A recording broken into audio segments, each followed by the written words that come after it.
Assalamualaikum warahmatullahi wabarakatuh. Surah Ali Imran merupakan surah ketiga dalam Al-Quran yang turun di kota Madinah. Oleh karena itu, surah ini tergolong surah Madaniyah. Dinamakan Ali Imran karena surah ini berkisah tentang keluarga Imran, ayah Siti Maryam yang tidak lain adalah ibunda dari Nabi Isa alaihissalam. Karena surah ini bersamaan dengan surah Al-Baqarah, maka surah ini disebut dengan Az-Zahrawan, yaitu surah yang memberikan petunjuk bagi pembacanya untuk menuju jalan kebenaran. Secara umum, surah Ali Imran berisi tentang petunjuk bagi pembacanya atas kebenaran dengan cahaya keagungannya. Terdiri dari 200 ayat. Surah Ali Imran memiliki tafsir dan sejumlah keutamaan di setiap ayat-ayatnya. Salah satu ayat yang memiliki tafsir yang luar biasa adalah Surah Ali Imran ayat 128. Lantas bagaimana bunyi bacaan, arti, dan asbabun nuzulnya? Mari kita simak bacaannya berikut ini. Bismillahirrahmanirrahim. Laisa laka minal amri syai'un aw yatuba alaihim aw yu'adzibahum fa innahum zalimun.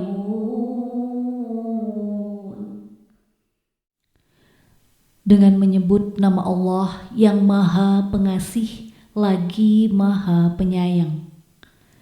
Itu bukan menjadi urusanmu, Muhammad. Apakah Allah menerima taubat mereka atau mengazabnya? Karena sesungguhnya mereka orang-orang zalim.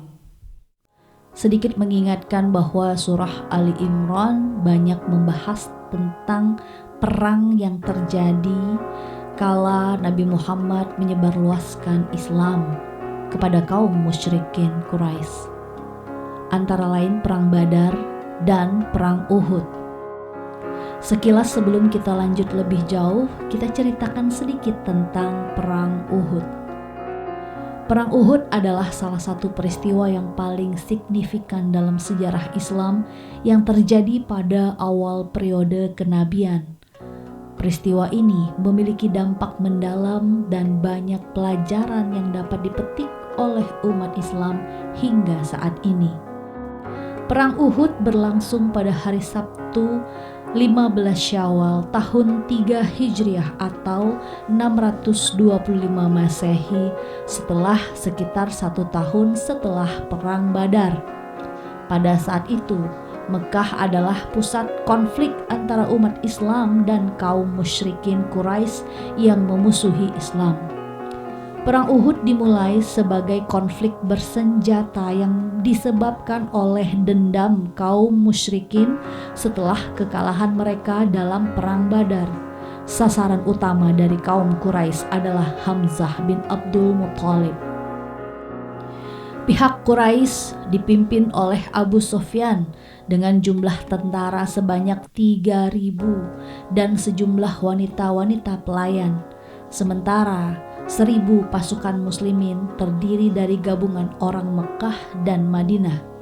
Namun dalam perjalanan menuju Gunung Uhud, Abdullah bin Ubay, salah satu pemimpin Bani terbesar di kaum Quraisy, membelot dan membawa 300 pasukan muslim. Karenanya sisa dari prajurit muslim yang ada hanyalah 700 orang. Kemudian Rasulullah Shallallahu Alaihi Wasallam mengadakan musyawarah dengan para sahabatnya untuk mengevaluasi strategi yang akan mereka pakai. Perang Uhud dipimpin langsung oleh Rasulullah Shallallahu Alaihi Wasallam. Di medan perang, Hamzah dan kaum muslimin terus menghantam kaum Quraisy hingga semakin dekat dengan kemenangan yang besar. Pasukan musyrik tercerai-berai dan tidak sedikit yang melarikan diri. Para perempuan musyrik yang melihat keadaan itu dengan sumpah serapah meneriaki mereka agar kembali ke medan perang. Namun tetap saja mereka lari tunggang langgang dikejar oleh pasukan muslim, dibunuh dan diambil hartanya sebagaimana kelaziman dalam peperangan. Melihat kondisi itu, sepertinya perang akan segera berakhir. Namun pada saat yang bersamaan, pasukan pemanah yang ditempatkan Rasulullah di atas bukit mulai tergoda untuk turun. Saat melihat para sahabat mengambil harta rampasan perang yang berlimpah yang ditinggalkan para prajurit musyrikin Quraisy yang lari tunggang langgang, mereka juga tergoda ingin ikut mengumpulkan harta. Dan pasukan berkuda kaum Quraisy datang dari arah belakang saat mereka lalai. Dan yang paling menyedihkan, salah satu budak yang handal memanah dari Habsyi yang bernama Wahsy ini mengintai Hamzah dari pepohonan dan akhirnya menewaskan Hamzah. Hal itu tentu membuat Rasulullah SAW sangat terpukul, terlebih ketika jasadnya dimutilasi, perutnya dikoyak, hidung dan kedua telinganya dipotong. Khalid bin Al-Walid saat itu belum masuk Islam. Yang jeli melihat bukit sudah tidak dijaga kecuali oleh beberapa orang saja, segera mengarahkan pasukan berkuda kaum musyrik untuk naik ke bukit dengan tujuan menyerang dari arah belakang. Begitu pula pasukan yang dipimpin oleh Ikrimah. Setibanya di posisi pasukan pemanah muslim, Khalid langsung saja menyerang dari arah belakang. Pasukan pemanah muslim tidak ada lagi yang tersisa, semua mati terbunuh termasuk Abdullah bin Jubair. Pasukan muslim terhenyak dengan kejadian ini. Rasa takut mulai menyelimuti mereka. Akibatnya mereka berperang tanpa semangat dan tanpa aturan. Serangan demi serangan terus dilancarkan ke arah mereka. Kaum musyrikin yang sebelumnya lari tunggang langgang kini berbalik menyerang pasukan muslim. Mereka benar-benar memberikan perang yang sangat mengerikan.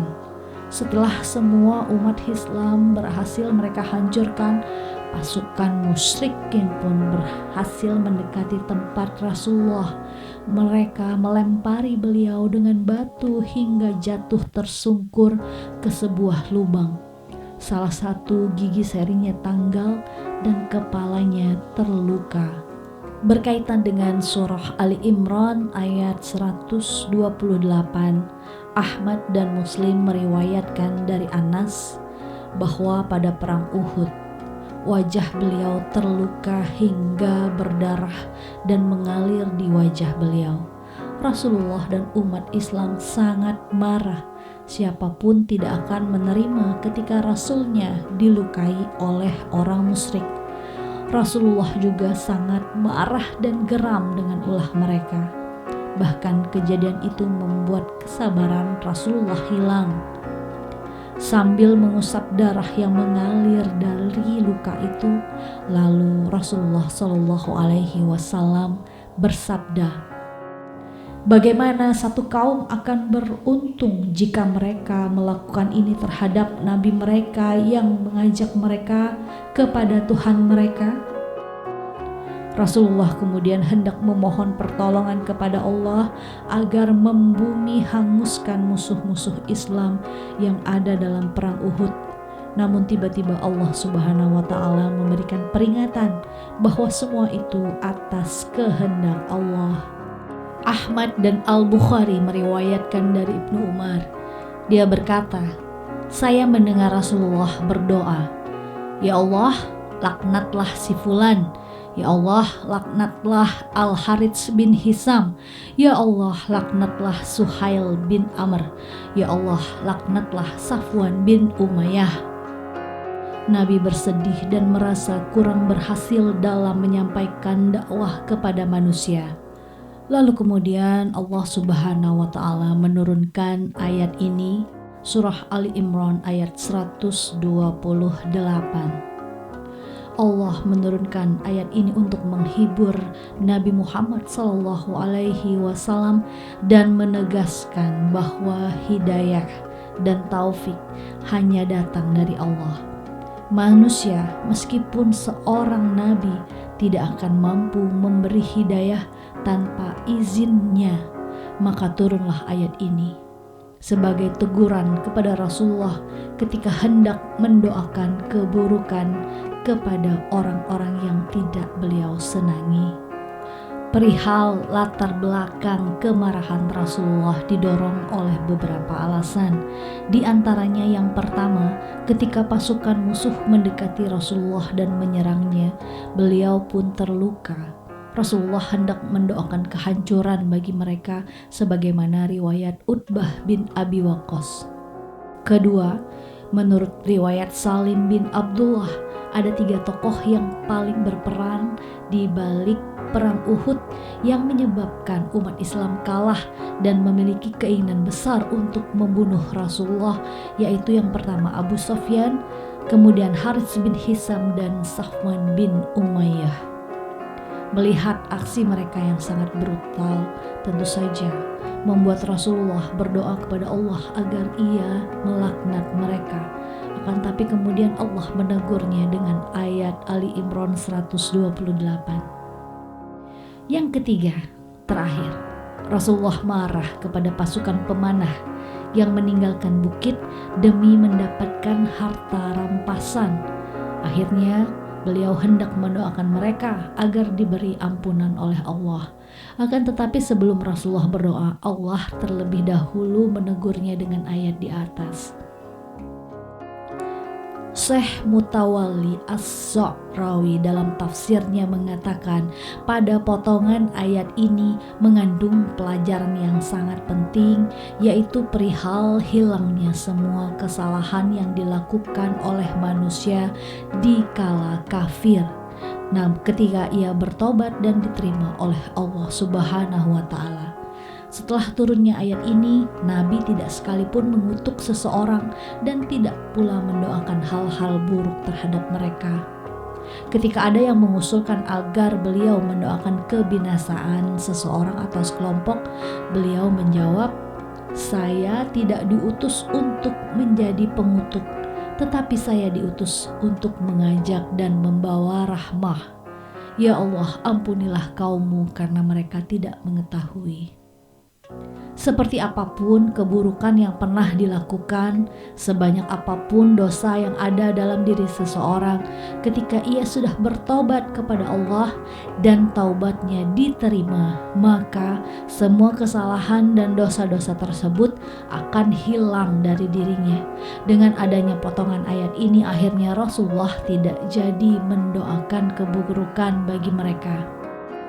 Selain itu, jika orang tersebut benar-benar bertobat, menebus segala kesalahan dan dosanya, justru hal tersebut akan menjadi kebanggaan tersendiri bagi Rasulullah dan Islam itu sendiri. Sebab dengan masuk Islam, jumlah umat Islam akan semakin bertambah, bahkan bisa memberikan sumbangsih kepada risalah yang dibawa oleh Nabi Muhammad SAW. Pada poin yang kedua ini, menurut Syekh Mutawalli merupakan opsi lanjutan ketika orang-orang yang menyakiti Rasulullah tidak memeluk ajaran Islam dan tidak bertobat, maka Allah akan mengazabnya. Jika pada poin pertama akan memberikan kebanggaan bagi Rasulullah dan Islam, maka apakah opsi kedua ini justru merugikan Rasulullah ketika Allah menyiksa mereka? Kenapa demikian? Sebab semua siksa yang Allah berikan kepada mereka merupakan balasan dan timbal balik atas kezaliman yang dilakukan selama ada di dunia. Oleh karenanya, pada ayat di atas, Allah menegaskan kepada Nabi Muhammad dengan kata, "Laisa laka minal amri sayun." Itu bukan menjadi urusanmu. Dengan kata lain, Allah hendak memberi peringatan kepada Nabi bahwa tugas Rasulullah hanyalah berdakwah dan menyampaikan risalah yang diterima untuk kaumnya. Selebihnya, jika ada beberapa orang yang menolak atau bahkan menghina dan bahkan menyerangnya, maka tugas untuk memberikan siksa dan ancaman kepada mereka hanyalah milik Allah, tidak untuk manusia. Dari poin kedua ini seharusnya memberikan kesadaran bagi umat Islam bahwa dalam berdakwah tidak ada istilah mendoakan keburukan, kekerasan, atau bahkan hendak memukul dan menyerang orang-orang yang tidak menerima ajaran Islam. Sebab jika Rasulullah saja tidak memiliki hak untuk mendoakan mereka dengan keburukan, apalagi kita. Siapa kita? Oke? Sekian bahasan kita kali ini. Wassalamualaikum warahmatullahi wabarakatuh.